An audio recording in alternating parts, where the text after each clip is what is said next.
Hi, my name's Isaac and I'm here at the New York International Auto Show, and behind me is the new Jeep Wagoneer S, Jeep's electric variant of the Wagoneer. And I'm going to show you guys some of the features today, talk about some of the specs, and show you the interior while we're here at this massive auto show. So for starters up front, I like that this maintains Jeep's heritage design. You get the 7-slot grille up here, even though it's not actually functional. You'll get a light bar that goes across up here, parking sensors here for the safety system that is incorporated in, and you get a front camera. You also have a front trunk up here since it's an EV. The estimated range is around 300 miles on this, and it makes 600 horsepower and 617 pound-feet of torque, which is wild.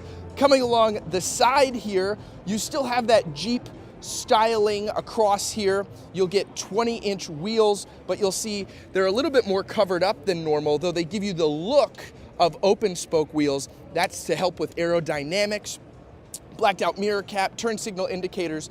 I mention all of this because I normally mention this stuff in my videos, but like, this is fully equipped. This has got all the bells, all the whistles. People will hear you coming down the road. There are so many bells and whistles. But right here, I really like this. This is your door handle. There's kind of a hidden button in here. It's not like a traditional door handle, and I think that's very neat, very unique. Speaking of unique, as we move around here to the rear, you see this wing right here. Now that's pretty normal. Most vehicles kind of have that arched wing. I think of the last generation of the Grand Cherokee was kind of known for that. But if we move back here, it's neat because it's actually a pass-through. And that also helps with aerodynamics. That is a design cue that you really don't see on a lot of vehicles, and I really appreciate that here on this Jeep. As you can see, you also get the light bar here on the back. I'm gonna be honest, make something else new. Everybody does the light bar now. They're like, EV light bar, that's what we're gonna do. I don't know if maybe they could do like little slots in the light, something unique. Everybody does the light bar thing, but I will give Jeep credit. Dodge was probably one of the first recent car brands to bring the light bar back with the Charger and the Durango, and then maybe everybody else copied them. So maybe I'll give them a pass here. Now, opening this up, I don't know how to open this up. Here, I found it out. That's what happens when you're at the auto shows. You're like kind of just doing this on the fly. And you'll have a pretty big open space back here for storage, which is really nice. You want to bring stuff back here, you can absolutely load it in. That is amazing. And I'm incredibly grateful that this giant screen back here just cut to white to illuminate the interior of this. That's very helpful. And then there is a button to close it as well, bringing it down. You'll have a backup camera. Now let's jump inside and we'll talk about some of the features in there. So cameraman, head that way. Why, fancy seeing you again, audience. You can step inside, John. John is my cameraman. I will link to John's channel. He also does automotive journalism. We're here today, and we have quite a lot in the interior here. You have a lot of screens. Just immediately in front of me, I have the infotainment screen. I have a very thorough gauge cluster screen, and then I also have an additional screen down here for the climate control settings, the massaging, the heating elements, stuff like that. You can turn this screen off if you would prefer to just have this lower portion available to adjust those things.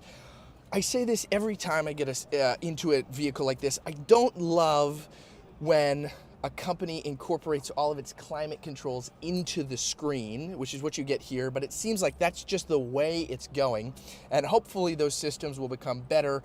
I just don't like that you have to kind of take your eyes off the road because you don't have the physical buttons there. So that's sort of across the board with most vehicles, but that's what we have here. Now, what I do love is you have this 360-degree camera system with a fantastic view. John currently has the door open, so it's just a black void of nothing right here. But he's gonna close it, he's closing it. And it might just keep doing the black void of nothing. I'm not 100% sure here. But either way, you'll have a lot of different camera views right here that you can go to, you can cycle between.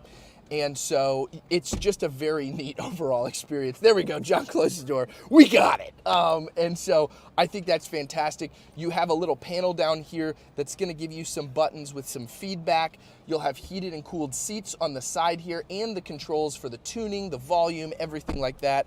It's a pretty nice interior overall. I really like Jeep's recent interiors. I had a Grand Cherokee Summit a couple months ago, and that was a fantastic vehicle. I loved the interior. I thought it was great, and I really liked the layout of everything, and thankfully this Wagoneer has continued that. Now, the Wagoneer is sort of the upper scale brand of Jeep, so this may not even officially be badged as a Jeep. Wagoneer has kind of started to place itself in a more luxury-oriented spectrum in the automotive scene with the rise of these very luxurious SUVs. But overall, it's a very nice interior. I'm excited to eventually hopefully get my hands on one of these to do a full review, but I wanted to give you guys kind of a brief walk around, show you some of the features and the specs here.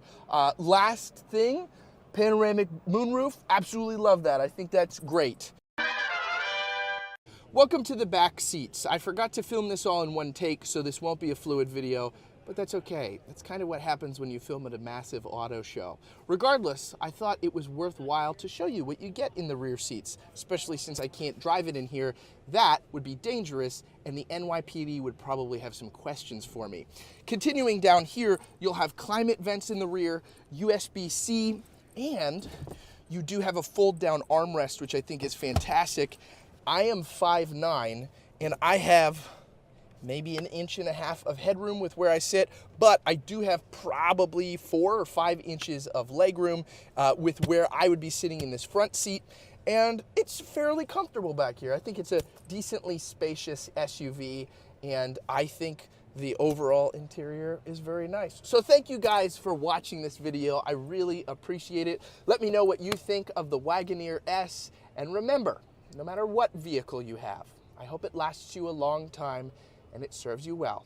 And Jesus loves you. Take care.